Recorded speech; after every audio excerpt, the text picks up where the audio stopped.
All right, Rabosai, good morning. Let us begin. We have a beautiful, beautiful daf ahead of us today. Begin by thanking our sponsor, our TALMUD TORAH sponsors for Adar Aleph. Our TALMUD TORAH sponsors, Paul and Kathy Pollack, for dedicating all the Shirman Drushos this month in memory of Paul's grandparents, Zechariah Ben Zechariah and Dinah Bas Reb Dov. To thank Art and Jeremy Miller, our TALMUD TORAH sponsors, for dedicating all the Shirman Drushos this month in loving memory of Art's brother, Richard Miller, Reuven Ben Betzalel Barachon. To thank our Daf Yomi sponsors today, Jacob and Goldie Milner, in honor of Jeremy Lasson. Where was Jeremy? I just saw him before. Where did he go? He was just here. All right. For all of his hard work and guidance, both for ourselves and for the community. Beautiful. Very sweet. Very sweet. All right. Well, with that, let us begin. Thank you to Rabbi Kalman Akiva for giving a beautiful shir yesterday. Today we are starting, if we can give you a little bit of homework, Yud Aleph, Amud Aleph, from the 2 dots, 11 lines down from the top. So we'll say, so remember we are about to get into a very beautiful sugya, a number of actually beautiful sugyas ahead of us today. Good. So we'll say, let's begin. So the Gemara quotes from the Mishnah. Gemara quotes from the Mishnah and says as follows. The Mishnah said, Mikra muat v'halachos merubos. So we'll say, so remember again, interestingly enough, the Mishnah, which was really a quite fascinating Mishnah on Yud Aleph, discussed a number of different halachos, some of which have a voluminous amount of psukim and smaller amount of Torah Sheba'al Peh, others which are very rarely referenced in the text, but are really developed by Torah Sheba'al Peh. So it says, the Gemara Tana, Nigam va'olos, Mikra muat v'halachos merubos. So the subjects of Nigam is tzaras, Ohalos, we'll say, just like it sounds, the halachos of Tumas Ohel. Remember again, the concept that halacha l'maisa, if a corpse, or if it doesn't even have to be a corpse, it could even be, again, a sheret, it could even be a part of a corpse, that it's underneath a roof. The roof, the ohel, has the ability to disperse the tumah to anything which is under the same roof. So we'll say, so the halachos of Nigam, the halachos of Ohalos, Mikra muat, v'halachos merubos, have very few psukim. So what's the lashon of Mikra muat means? They don't have a lot of psukim, but ultimately, again, have a lot of halachas. Now, I will say, in this context, we know that halachas usually means, again, a lot of details, and those details often are not captured in the text of Torah Shebichsav, but rather are conveyed in Torah Sheba'al Peh. So the Gemara says, what are you talking about? Negaim mikra muat, negaim mikra meruba. What's that really? There's only a few psukim dedicated to tzaras. There's a whole bunch of psukim dedicated to tzaras, right? Again, there are so many psukim that discuss it. So the Gemara says, Papa Halikama, this is what it means to say, Negoim mikra meruba v'halachos mu'atos. Now we'll say, interesting, what it means to say is just the opposite. When it comes to tzaras, there's actually a lot of psukim, but not a lot of halachos. Now we'll say, what does that mean? It means that the halachos of tzaras are pretty much as they are spelled out in the text. In other words, we'll say there's, we're very used to the model of the Torah kind of telling us something, and often in a cryptic or somewhat ambiguous way, and then Torah Sheba'al Peh develops the rest of it. There are certain things where the Torah is quite explicit. So Negoim, tzaras, happens to be one of those things. The Torah is really explicit in the way that it conveys tzaras, and therefore, again, what Torah Sheba'al Peh needs to do in order to develop the topic is not really all that much. Conversely, Ohalos, mikra muat v'halachos merubos. We'll say conversely, Ohalos, again, the halacha of Ohel, when it comes to Tumas Meis, mikra muat has very little textual allusion, v'halachos merubos, but ultimately, again, has an incredible amount of halacha. So I will say, the Gemara asks something so incredibly profound. Umay nafkamina.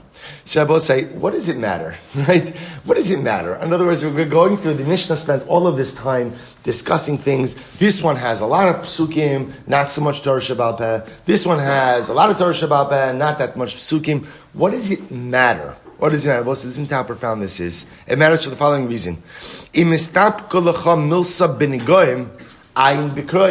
Because what it teaches you is that halacha l'maisa, if you have a question when it comes to tzaras, where should you look? Where should you look? In the psukim. Why should you look in the psukim? Because Negoim is a topic that is extensively covered in the psukim of Torah. Conversely, and if you have a shaila when it comes to alos, where should you look? in the Mishnayos. So both say, so the Gemara telling me it matters because if I have a question, I have to know where to look, right? Therefore, to know what's really discussed in Torah Shebichsav, what's really discussed in Torah Shebal Peh. If I don't know where things are discussed, I don't know where to look. And I both say, what an incredible life lesson. You see, we all have questions in life. All have questions in life. And the most important thing when it comes to questions in life is knowing where to look and who to ask. Because if I don't know where to look and I don't know who to ask, then what happens? I end up looking in the wrong places and I end up asking the wrong people. And therefore, by extension, I end up getting the wrong answers, the wrong eitzah, and the wrong approaches to life. So the Gemara says, to have questions is normal. And both say, no one is listen to this incredible yesod. No one is expected to have all the answers to the questions in life.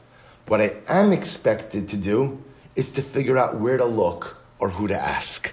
That to have questions, not know, that's acceptable. To not know where to go, to not know where to ask, that's negligent. Incredible, Abba said. Incredible. Dinah. So the Mishnah then went on. Dinah. So remember, Dinah refers to Dinah Mamanis. So Dinah refers ultimately again to monetary law. So remember again, when the Mishnah spoke about Dinah, so the Mishnah referred to this as Yesh Lahen, this list that we're about to go through, the Mishnah says Yesh Lahen al ma sheyismechu. These halachas have what to rely on. Now both say, that lashon of these halachas have what to rely on sound like that what? They're not really extensively discussed in the Torah. They're kind of alluded to, and they have what to rely upon in rabbinic law. So the Gemara says, really, monetary law, michtav kasivan. But that's not true. Monetary law is so incredibly discussed, right? It's thoroughly discussed within the Chumash. Now, I will say, what it means is, this is actually very interesting. It doesn't mean all of monetary law is only alluded to. It means that there are certain pivotal aspects of monetary law that happen not to be explicit and are only alluded to. For example, what? Like Rebbe's drasha. The sign Rebbe Omer, nefesh, tachas nefesh. So Rabbi say, the Torah over here is talking about the following situation. Ve'emason yihiyah, v'nasato nefesh, tachas nefesh. Torah is actually referring to over here, if halacha l'maisa, two men are arguing and they end up going ahead and injuring a pregnant woman. Right? So Rabbi say, so remember again, there's a discussion if she miscarries, there's a discussion if she dies. So ultimately, again, the Torah says, ve'emason, right? If a tragedy occurs and the person dies, you should give a nefesh, tachas nefesh. Now, Rabbi say, when you read that pasuk, what does nefesh tachas nefesh mean? What does it mean? What is a life for a life? So we'll say, now remember again, the Torah never qualifies that term. And by the way, the Torah uses that type of term in Parshas Mishpatim many times. Ayin tachas ayin, shein tachas shein, yad tachas yad, kiviyah tachas kiviyah, petza tachas. So again, so the Gemara says, what does nefesh tachas nefesh mean? So the Gemara says, ata omer mamon. Well, maybe you'll say it's a monetary payment. Or eino ela nefesh mamish. No, maybe it means actual nefesh. In other words, maybe nefesh tachas nefesh means life, literally, life for a life. You kill someone, your life is taken. So the Gemara says, Ne'emra nesina lemata, v'ne'emra nesina lemalo. So it says the Gemara, it says nesina in an earlier context, and it says nesina in this context. Ma lahalon mamon, afkan mamon. So we'll say ultimately again we have a gzera shava of nesina. Of Nisina. Look at Rashi for just a moment. Rashi says, Nisina lamala, le'inyan demei vlados, tichsiv, v'nasan biflilim. So we'll say that's the halacha. If ultimately someone injures a pregnant woman, and as a result she miscarries. So we'll say there's an interest. So the Torah says, v'nasan biflilim, you give her damages. How you assess damages in the case of a miscarriage is an interesting discussion, not our topic for today, but the point over here is, it uses the lashon of nesina, of giving, by the case where a man injures a pregnant woman and she miscarries, and it uses nesina, v'nasan nefesh, v'nasata nefesh tachas nefesh. And the same way that nesina in the earlier context means what? Monetary compensation. So too, v'nasata nefesh tachas nefesh means what? Ultimately, again, money. Now, boss, you'll say to yourself, I understand the Gzera Shava, right? The Gzera Shava makes sense. But what's the problem? Or what bothers you with this? What bothers you about this? How does nefesh mean money? How does nefesh mean money, right? Nesina, I understand. So I will say again, what do we say in Dilim? Benafsho yavi lachmo, right? You know what it takes to make money? You know what it takes to make money, right? For many of us, it takes your nefesh, right? It takes every little bit of being. It takes my entire, right? It's koach.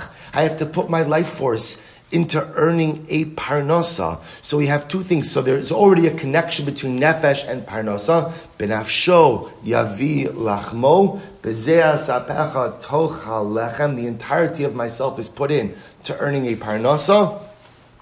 And ultimately again, nesina. Good. So therefore, the Gemara says, ma lehalon mamon afkamam. So therefore again, halacha lemaisa. Jeremy missed, but the Milners sponsored daf in your honor.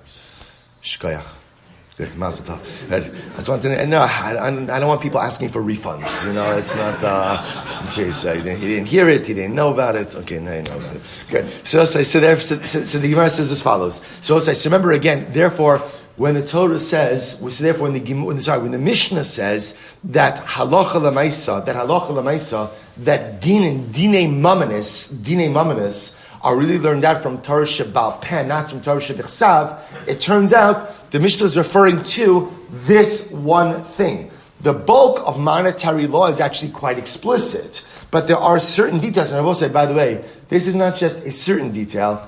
This is a doozy, right? This is a big one. That's what the Mishnah meant when it said that there are certain pivotal aspects of monetary law that are learned out from drashas. Beautiful. So let's go back to avodos. So remember again, the next thing in the Mishnah was the Mishnah said that avoda, sacrificial service, is not really explicit in the text, but yesh la amal lismoch. They have what Torah line, which I will say sounds like it's learned out from Torah Shebal Peh. To which the Gemara says, what?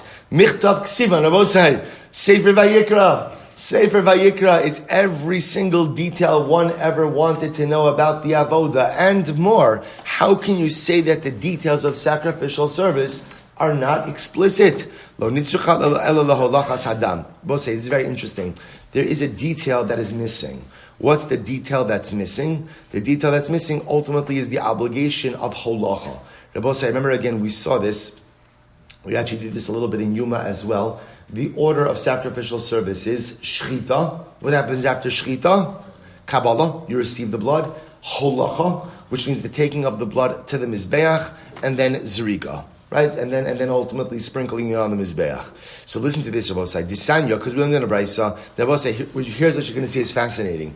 The avoda of holacha is not mentioned in the Torah. Isn't this fascinating? Kabbalah is mentioned, right? Receiving the blood. Sprinkling the blood is mentioned, but holacha is not mentioned in the Torah. So Disanya, v'hikrivo, the pasuk says you shall offer up the blood, v'hikriva koines hakol, or he'll offer it all up. Zu kabbalas hadam.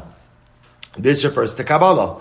Va'afka rachmana balashon halacha dichsiv v'hikriva koines hakol v'hiktira mizbecha va'amar mar zu halachas evarim lekevesh lememra. The holacha lo sifka michlal kabbalah. Therefore, the Torah says over here that ultimately the Torah uses the lashon. I should say, Mar says that ultimately, again, when it says v'hikriv hakoines hakol, the hikriv is a lashon of holacha to teach me that all of the halachas that govern Kabbalah also govern holacha. Now, I will say, take a look at Rashi for just a moment. Lo safke michlal kabbalah l'chol devareha. Va'afagav. So we'll say, so the idea is, all of the details which govern Kabbalah will govern holacha. We'll see what those halachas are in just a moment. Because Rashi says as follows: "Va'afagav she'avoda she'efshar lebatla shimratza shochit b'tzad mizbeach v'zorek heicha delobat." So listen to this. Why doesn't the Torah mention holacha? Why doesn't the Torah mention taking the blood from spot A to spot B? Because technically speaking, you could take away the need for halacha. How do you take away the need for halacha? If you shecht the animal right near the mizbeach, right? You could do that. So therefore, again, pretty much in the area where I'm doing the Kabbalah, from there I could do the zrika, and therefore I obviate the need for halacha. That's why it's not explicitly mentioned. However, the Gemara says, Heicha delo batla avodahi. But it's important to know where halacha is a necessity, right? Where I need to do halacha, it is an avoda, and therefore it is governed by all of the strictures of avoda.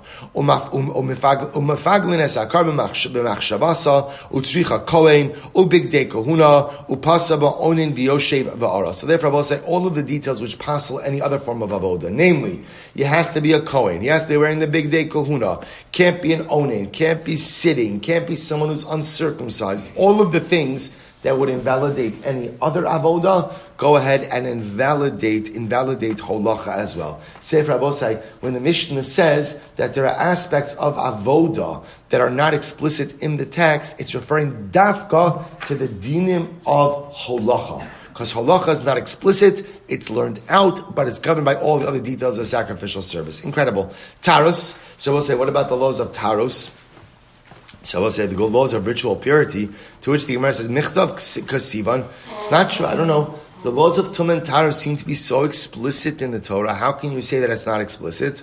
Lo nitzracha ela l'shir mikvah.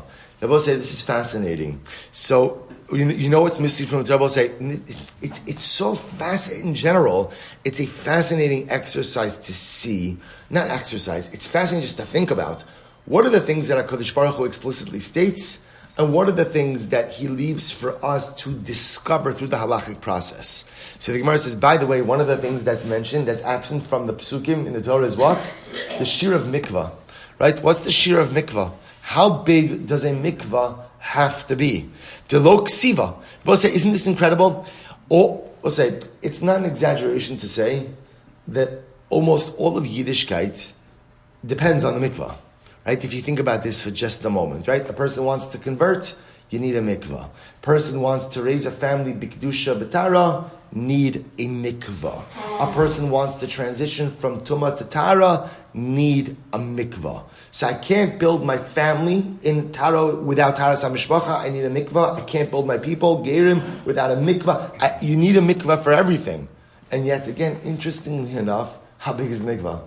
How big of a mikvah do you need? So we'll say this is incredible. Tisanya v'rachat es bisaro b'mayim. Pasuk says he shall wash his flesh in water b'mei mikvah. That's referring to a mikvah. Es kol bisaro. Now we'll say the Torah says you have to be able to immerse all of your flesh. So the Gemara says mayim shekal gufa ola bahen. This refers to a mikvah has to be large enough that you could immerse your entire body at one time. At one time, the kamahen. So we'll say, how big of a mikvah do you need in order to be able to immerse your entire body at one time? Amma al amma berum shalosh amos. It has to be 1 amma by 1 amma at a height of 3 amos. So we'll say, so how much volume of v'shiru chachamim me mikvah arba'im sa'ah. And ultimately, again, Chazal went ahead and established that is the shear of 40 sa'ah. And Rabbi said we know this. 40 sa'ah is just to give you like a little bit of a frame of reference. 40 sa'ah is approximately 150 gallons.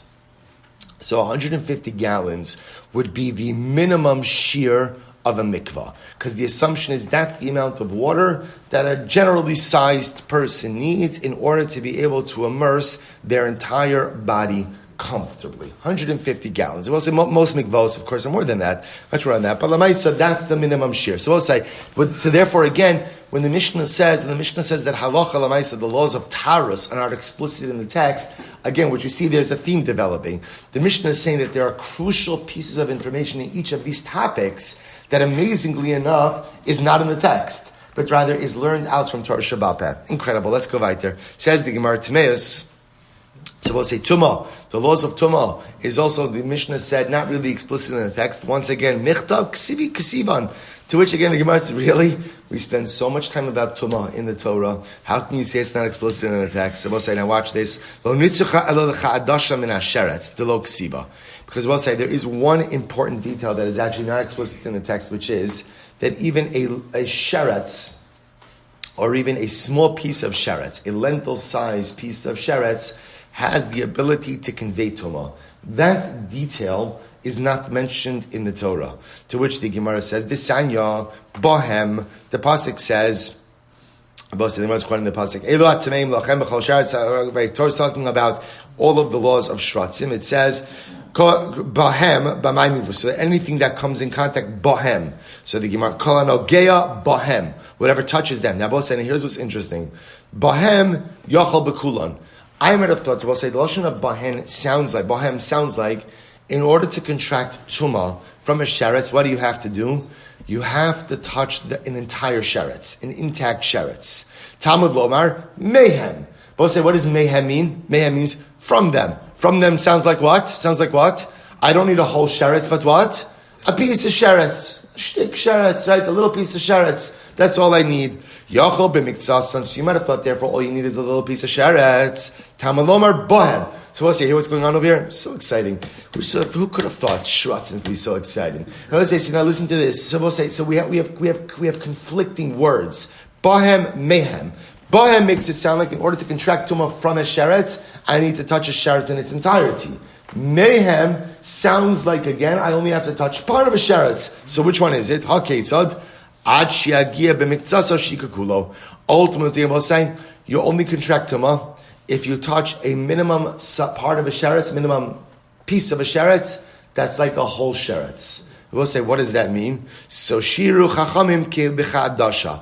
So we'll say, Chazal said, therefore, again, as long as you touch a piece of a sheretz that's at least the size of a lentil, right? That is the smallest piece of sheretz that is like an entire sheretz. So we'll say, what does that mean? Shekein chomet tchilasa b'chadasha.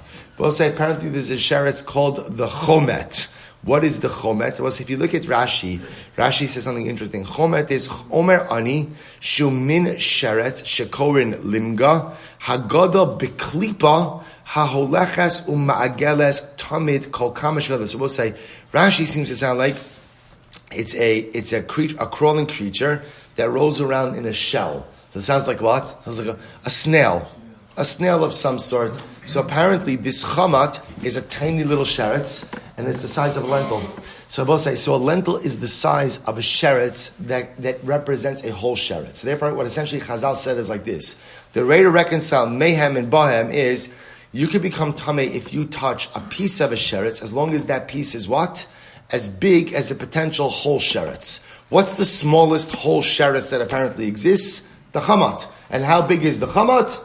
The size of an adash, the size of a lentil. Therefore, again, what Chazal said is as soon as you touch any lentil's piece of sheretz, you are going to become tameh. Incredible. So Rabbi Yossi says, no, kizanav halta. Rabbi Yossi says it's actually the size, the minimum size of a sheretz, right, that you could touch is actually, and become tameh, is the size of a lizard's tail. A lizard's tail. But if you look at Rashi, what does it mean? Kizanav haltal. Why a lizard's tail? Listen to this. Lefisha mefarcheses la'achar shenechtecha v'hainu miktzas shukekulu sheish b'chiyus. Because both say ultimately, if you cut off a lizard's tail, what happens to it? It moves around even after it's cut off. So therefore, again, that's the minimum shear. That's the minimum size of a sheretz that you could touch, and ultimately still become tameh. Then I both say it's interesting. Why does Rashi choose? How does Rashi explain why does Rabbi Yossi choose the lizard's tail? Because again, when it's cut off, it still wiggles around, and therefore, again, what does Rashi say? Sheyesh bo chiyus. It has life, even when it's detached. It has life. I will say, what an incredible Musar Haskell, because there are times in life when our goal in life is to always be attached. Right? It's to always be attached. To be attached to our families, to be attached to our kehillah, to be attached to our community, because that's where we gain life from. But I will say, but there are moments when we are detached, for whatever the reason, right? Maybe because we're geographically detached, or maybe because we go through difficult times in life, maybe we feel emotionally or spiritually detached. The job of a yid is to continue to move, to continue to wiggle, to even when I'm detached. Right? Even when I'm detached from the source, I have to make sure that I have enough life in me to keep myself going. Because Rabbi say the important thing to remember is there are always moments of detachment. Just the way that life works. Rabbi say, I will tell you just as an aside, it's one of the most incredible things that I think many of us have seen throughout the pandemic. To me, one of the most incredible things is how people who were part of things for so long kind of went different ways. Right? You were part of something for years, sometimes even for decades. It's shuls, it's social groups, it's different things. And then people just moved on. It happens. It happens in life. And nothing bad. Just things shift. Everything shifts. There are moments in life of detachment. But what I have to make sure is that when I'm attached, I gird myself with enough spiritual strength so that when I get detached, which inevitably happens, I have enough koach to keep moving. I have enough koach to keep wiggling. I have enough koach that I still have chiyus inside of me. Let's go back there. So arayas. So what about arayas? Right? So once again, the Mishnah says that halacha l'maisa, again, arayas is not really so explicit in the text. What are you talking about? Michtav ksivan. There's a whole section on arayas, to which the Gemara says, Lo nitzricha amen beis lebito me anusaso. The Rabbi said there is a case. Rabbi said, you see, by the way, the common theme. The Gemara keeps explaining the Mishnah as saying, you're right, all of these topics are written inside of the Torah. But there are details that are not. For example, Rabbi said, this is actually an interesting case. This is the daughter of a woman that a man raped. So let's say again, a man rapes a woman, and as a result of that act, she becomes pregnant. She has a daughter. That daughter, right, the product of the rape, is usher to the rapist as arayas. So I said, the Gemara says, "V'lo ksiva." That's not mentioned in the text. The Amar Rabba, Amar li Rav Yitzchak bar Avdimi, Asya hena, Asya zima. So Rashi points out over here that you might have thought that because this child was the result of a Maisa Avera, right? Maybe again, the biological father and the biological child have no connection. Kamashmalan they do. Kamashmalan, this is his daughter, even though again it occurred from a horrific act. Lamaisa, she is still his daughter, still an erva, and therefore again she is prohibited to him. Good. So we'll say, how did the Mishnah end? Hein gufei Torah. These are. So I will say what's interesting about this is the Mishnah ended off after it goes through the list that we just went through. Hein gufei Torah. This is the essence of Torah, right? These are the bodies of Torah. To which the Gemara says, Hani in Hanachlo. Really? That's it. This list over here in the Mishnah, Dinin, monetary law, avodo, sacrificial law, taras, purity, laws of purity, tmeis, laws of impurity, arayas. These are the bodies of Torah, nothing else. To which the Gemara says, no. Ela ema hein vehein gufei Torah. These topics and the previously mentioned topics are all gufei Torah. This is the body of Torah. Rabbi say, so what does that mean? So I'll say it's an incredible yesod. Torah is comprised. I'm not sure if that was someone's ringtone or somebody whistling to me. Right? So the ideal here is as follows. He'll say the Gemara is teaching us an incredible yesod, which is there are two parts to Torah. There are the things we understand, and there are the things we don't understand. And hein gufei Torah. See, Rabbi say, what it means to be a Jew is to be all in. And and being all in literally means I'm in for the things that make sense to me. I'm in for the things that don't make sense to me. And there's a lot of stuff that doesn't make any sense to me. I'm in for the things I understand, and I'm in for the things I don't understand. I will say, by the way, it's no different than any other life relationship. Imagine you go home and you tell your wife, you know what, here's what I want to do. I fully accept the parts of you that I like, but I actively repudiate, distance myself, and reject the things of you I don't like. You can sleep in my house, by the way. You can sleep in my house. You can try that, right? Let's say, in other words, it doesn't work. You know what relationship is? Relationship is, I accept all of you. Are there things that like drive me a little bit crazy? I'm not talking about my wife. I want to be clear, right? This is for the olam, right? Are there things that drive me crazy? Are there things I don't understand? Are there things that, why are you doing this? Of course. But Lamais, that's what relationship is. I'm all in. I celebrate the things that are great. I learn how to figure out the things that are a little bit difficult, right? I navigate, and we create a beautiful relationship. That's the Gemara saying, Hein Gufei Torah. Say, sometimes our greatest relationship, our problem with our relationship with Hashem is exactly this point. That we're selective in what we're willing to commit to. That we're selective about the relationship. I'll take some of Arachayim, but I don't like Yeredeya. I'll take one of the things, Simen and Michal B'Shem Mishpat, but I don't like this. Let's say it doesn't work that way. Relationships only work if they're all in. Now I want to be clear. All in doesn't mean I'm perfect, just like any relationship, right? I could take this approach, I accept everything, I mess up, I make mistakes. So in our relationship with Hashem, don't confuse all in for perfection. All in just means just that. I accept it all. Am I going to do it all? No. Right? Am I going to be good in it all? No. But I accept it. I accept that this is the relationship. So, Yibam Sha'olam, Hein Gufei Torah. The things I understand, the things I don't understand, I am all in. I'm into this relationship, into your entire Torah. Hadrun alach, Hakol Chayavin. We'll say Mazel Tov, Mazel Tov. We'll say now, for the next 4 blot, crazy good Gemara. Crazy good Gemara. Some beautiful Agarata, some beautiful halacha. We'll say, it's incredible. It's incredible. All right. Says the Gemara. It's almost like you, yeah. All right. So let's go. Says the Mishnah. Ein darshan ba'arayis b'shlosh. So we'll say, so now we're going to get a little bit technical, and then the Mir Hashem we're going to see tomorrow, over the next couple of days. It's incredible. Ein darshan ba'arayis b'shlosha. So we'll say, the Mishnah is going to do something very interesting. So we'll say, I just want to show you an interesting progression. So what we've done is, we've just kind of got finished saying, literally last line, Hein Gufei Torah. Right? All of this is Torah. The stuff you know, the stuff you don't know, the stuff I understand, stuff I don't understand. Now, the next part of the Mishnah says, but by the way, there are limitations about how, there are limitations even regarding certain things you are allowed to learn, and there are limitations about how you are supposed to learn certain things. So it's interesting. It's almost like we go from all in to, okay, pump the brakes a little bit, right? Let's go ahead and figure certain things out. Say in darshan ba'arayos b'shlosha. We'll say you can't learn about arayos in groups of 3. Now Rashi understands, right now Rashi's understanding is shnayim b'hu. That who's 3? Who's 3? A Rebbe, 2 Talmidim. We're going to change that understanding in the Yema. But right now, that's the 3. There's one person who's teaching, 2 people who are listening. You can't learn the Genesis narrative. Just 2 people. Quite interesting.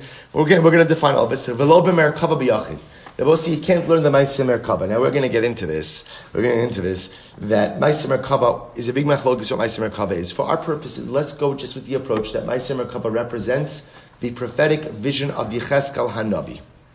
We'll get into it a little bit more. You can't learn Ma'aseh Merkava as an individual. Unless,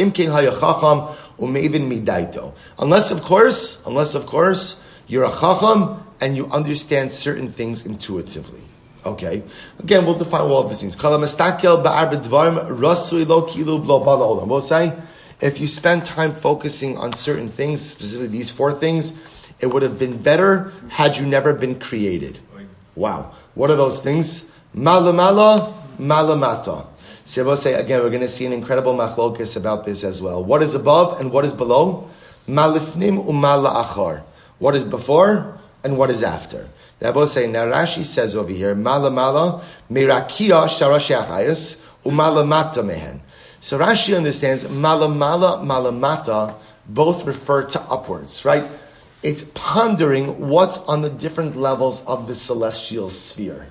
Right? What's the highest level of the celestial sphere? What's the lower level of the celestial sphere? Malifnim, what's beyond the eastern horizon? Umal la'achar, what's beyond the western horizon? That's how Rashi understands it. So malamala malamata is not up and down like we would classically think about it, but they're both pointing up. But what's on the higher level of Shamayim? What's on the lower level of Shamayim? What's beyond this world to the east? What's beyond this world to the west? Tosas has a little bit different. Tosas says that there is mashma mashahaya kodem shenivra olam umashia la'achar. So ultimately, Tosas agrees with Rashi lamala lamata, but Tosas says malifnim mala achor means what was before the world was created and what will be after this world. We'll say, what's the common theme over here, right? So we'll say, first off, if you think about it, it's such a strong lashon. Such a strong lashon that literally, if you ponder what's going on in the celestial spheres, or you ponder what's beyond this world, behind this world, or you ponder what was before the world, what's after the world, The Mishnah says it's better as if you were never created. I will say, what a strong lashon, right? Torah doesn't say if I'm mechalel Shabbos, right? I eat tarfus, right? I kill someone, chas v'shalom. Torah, the Gemara never says it's better as if you were never created. I will say, so what's the pshat? It's very simple. You know what we're describing over here? I will say, we're describing getting involved in things for which there is no resolution or definitive answers. You see, I will say, why are we here in this world? Why are we here in this world? So much to the chagrin of the philosophers, we're actually not here to philosophize, right? And we're actually not even here to think so deeply and profoundly about things. You know what we're here to do? We're here to act. We're here to do good things. We're here to change the world. We're here to change ourselves. We're here to change Am Yisrael. That's what we're here to do. So the Mishnah says, you know, you could get, and by the way, these discussions are so interesting, right? And you could get fully wrapped up in all of these things.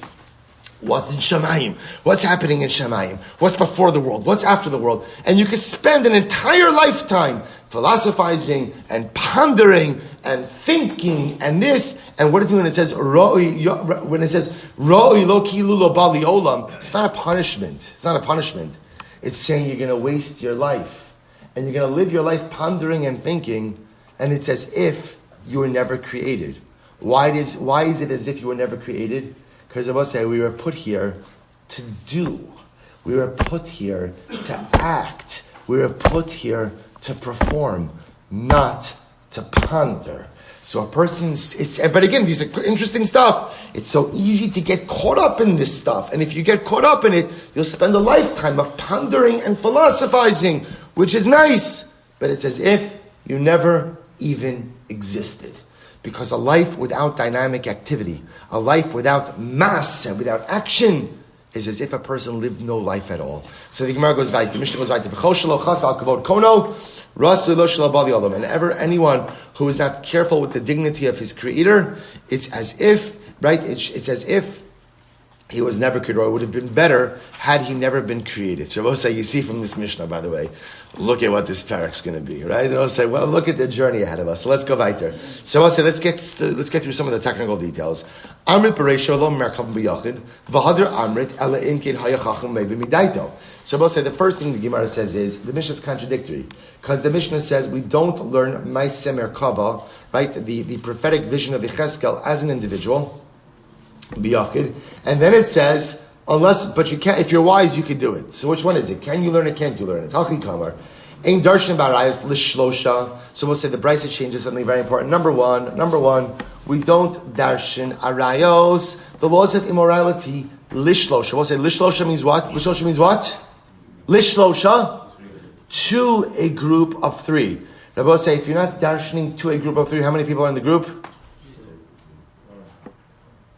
4. Right, good. Just keep going. Let's keep going. Right. 4. Now let's say, because if I'm darshaning lishlosha, if I'm darshaning, I'm giving the shir lishlosha. That's 4. I'm the teacher. There are 3 people listening. So we'll say it's very important. It's a dramatic shift because in the Mishnah, Rashi understood in the Mishnah that in darshan ba'arayos bishlosha, Rashi says was shnayim v'hu, 2 people and the teacher. The Brisa just shifted this and changed it to lishlosha, which is a teacher and 3, a total of 4 people. We'll explain in just a moment. And you should learn Ma'aseh Bereishis lishnayim. Both say same idea. It changed Ma'aseh Bereishis from bishnayim to lishnayim, which sounds like 3. V'lo b'merkava liyachid ela imkein hayachacham umevin midaito. So we'll say, so ultimately again, we're going to see that the Gemara seems to say over here is as follows. That ultimately, again, Ma'aseh Merkava can be taught to an individual as long as that individual intuitively is able to understand certain things on his own. We will come back to this in just a little bit. If you look at Rashi, so first wide line, Ela imkin hayachacham mevim midaito shelo yitztarich lishol lerav kishi yistapik lo delav orach ar lefarusha behedra. So we'll say what the Brisa seems to say is like this: if you have a gifted student who is pretty much able to understand Ma'aseh Merkava on his own, and if you, the Rebbe, will just teach it to him and he'll understand it without asking questions, then you could teach Ma'aseh Merkava to such a student. But if the student is going to need to ask questions, you can't teach Ma'aseh Merkava to such a student. I will say, this will make a bit more sense when we delve, we're actually going to learn about Ma'aseh Merkava, when we delve a little bit more into this. But the idea is this is such an esoteric body of knowledge that, I will say, the fear over here is that a misunderstanding of Ma'aseh Merkava could actually derail one theologically and spiritually. So we're very careful about who learns it and how they learn it. So if you're the gifted student that has the ability just to understand when someone tells it to you, the Rebbe could teach the Talmud. Otherwise, if you have to ask questions, there's enough Torah for you besides this. Let's go weiter. This is such a good Gemara. Listen to this. We don't learn Arayis B'Shlosha. I remember again, we just switched Bishlosha to what? To what? Lishlosha. Which means now what's happening over here is a Rebbe should not teach Arayos, the section of Arayos, to 3 Talmud. You're going to see this Gemara is so great. Watch this. So my time, what's the reason? Why can't you learn Arayos Shlosha? Ish al kol she'er b'saro. So we'll say maybe it's a drush like from the Psukim. Listen to this. The pasuk says, Ish, every man, al kol she'er b'saro. He's not permitted to have relations with anyone who's related to him, a close relation. Ish trey. Ish is 2. She'er b'saro chad. Right? She'er b'saro is 1. Amrachmaro lo sikravu lagalos erva. And the Torah says, do not come close to uncover erva. Maybe that's the drasha. 3 people shouldn't come close to go ahead and uncover erva. It's like a remez. Like a remez in the pasuk that a group of 3 shouldn't learn arayas. Alamiato, if that's the case, the chsid ish ki ekala lelokav. The pasuk says, if a man, 2 men will curse God, so maybe they're saying that it's only problematic to curse God with 2 people are cursing, or ish mizaro lemolech, or ish will give their children over to Molech. But also remember again, Molech was the avodah zarah, where a person would walk in between 2 pillars of fire, and more often than not would be consumed by the flames. It was often a popular form of child sacrifice. So maybe ish only applies if 2 people do Molech together.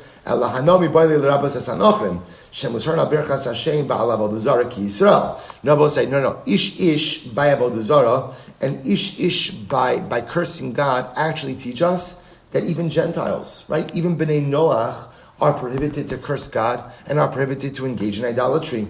Hainami mi by leil Rabbi says anochrim Shem was heard al arayos ki Yisrael. If that's the case, ish by arayos, by immorality is also necessary. Say first why long Yudal days. Ish is also necessary to teach you what? That Gentiles, Bnei Noach, are subject to the laws of morality or immorality as well. Ela midichsev, here we go. Ushmartem is mishmarti. Pasuk says, you shall guard my covenant. Ushmartem trei mashma, trei, mishmarti chad. V'am rachmona, levilti asos michukos hatoivos. So I will say, so again, once again, where's darshaning the pasuk? Maybe it says again, Shmartem, Shmartem is plural, Mishmarti singular. So again, you have 3, and then it says, be careful not to do these terrible things. That we're learning it again, so maybe darshan, you can't learn our rayas together. And not to the chsid, Ushmartem es ha-Shabbos, Ushmartem es ha-Mitzvahs, Ushmartem es ha-Shmar es-HaKodesh. So we'll say, that's the limit you're going to have to apply to all these other situations that doesn't make any sense. Ella, Ravashi. We'll say, here we go. And we'll say, this is such a profound Gemara. See, we'll say, sometimes when we look at something, it's interesting how the mind often jumps to complex solutions. So we'll say, so now watch this. So the Gemara says, right, so we have a Mishnah. The Mishnah says, you can't learn Arayas in groups of 3. Okay, so now what we've changed it to is, you can't teach Arayas to groups of 3, right? So a Rebbe shouldn't have a group of 3 when learning Arayas. So when we see this and we try to pick this apart, so we'll say, what's our reflexive reaction? Drushes, psukim, plural, this, that. The Gemara says, calm down. It's simpler. It's not a pasuk. It's svara. Watch this. So we'll say, this is incredible. El Amar Rashi, my ein darshan ba'aras b'shlosha, ein darshan b'sisrei arayos, my taima svarahu. Rabbi says, so listen to this. The truth is, it's not general arayos, first of all, that there's an issue. It's sisrei arayos. Rabbi say, what are sisrei arayos? Sisrei arayos are the forbidden relationships that are not explicit in the text, but are learned out from drashas. For example, we'll say, look at Rashi. It's the 3rd wide line in Rashi. Sisrei arayos, shina mefarashos.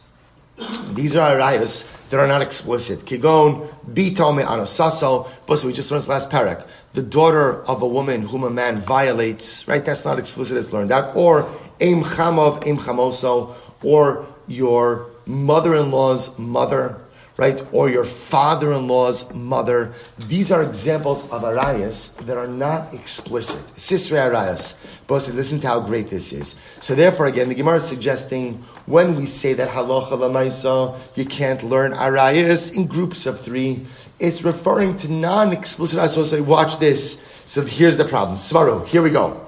Beitrei, but say, listen to this. When you have 2 people, so again, you have to imagine, here's the image. You have a Rebbe and 2 students. So when you have a Rebbe and 2 students, so I'll say, listen to this. Kiyasvi kami rabbihu, when they're sitting in front of their Rebbe, Trei shakel v'tari bahadi rabbe. So we'll say, now listen to this. Chad shakel v'tari bahadi rabbe, vidach matzli udne legimara. We'll say, watch this. This is so incredible. When you have 2 talmidim learning with the Rebbe, okay? So let's say, we'll say one of the talmidim, one of the students, gets involved in a conversation with the Rebbe. So Reuven and Shimon are sitting, and they're learning with their Rebbe. So Reuven begins to talk with the Rebbe. What does Shimon do? What does Shimon do? He listens. He listens. What was that? Why does he listen? Why does he listen? Because there's no one else to talk to. Right? So he listens. So listen in. And whatever the Rebbe's telling Reuven, Shimon will get as well. Listen to this. Tlasa, if you have 3 students, Chad shakel b'tari bahadei rabbe. If, let's say again, I will say, now you have Reuven, Shimon, and Levi. Reuven is talking with the Rebbe, Bahanach trei shakli b'tari bahadei adodi. And what's going to happen? Shimon and Levi are talking amongst themselves. Velo yadi maik amarabayu. And Shimon and Levi, because they're learning themselves, aren't listening to what the Rebbe is telling Reuven. Va'asul mishtei isura barayos. And I both say, you know what happens when you don't listen to the Rebbe? We know. All of us went to school, right? We know what happens when you don't listen to the Rebbe, right? I walk away either not hearing things, right? Or I hear the wrong things. So I said, isn't that incredible? So we just started drushus and this and that. And I says, it's actually really simple, right? If you have 2 people learning with the Rebbe, even if one of them is engaged with the Rebbe, the other one will hear what's going on. If you have 3 people learning with the Rebbe, if one of them is engaged, the concern is the other 2 are going to continue their chavrusa, going in their own direction with their learning, right? Halavai, they're learning, right? They're doing learning, and then what's going to happen? The Rebbe is going to say something to Reuven. Shimon and Levi aren't going to hear it, and Shimon and Levi could emerge with an erroneous understanding of arayos. I will say pretty significant. Ihachi kala Torah kulanami. I will say if that's the case, I don't understand why is this just the din in arayos, right? In other words, why don't we say this all of the time? All of the time, that you should never have a shir that's larger than 2 talmidim, which, by the way, if you think, in other words, the student to teacher ratio, right? Or I should say, the teacher to student ratio should be 1 to 2. Well, that's easy, the magic number. That ensures that no one ever walks away with erroneous information. We'll say, get ready for this. So arayos shiny. Arayos are different. Why? The Amar Mar, Gezel the arayos, nafsho mechamdasan umis avalahem. Because I will say, there are 2 weak spots that each of us have. And the 2 weak spots that we each have is immorality and theft. Immorality and theft are the 2 things that people desire most and that people often transgress most.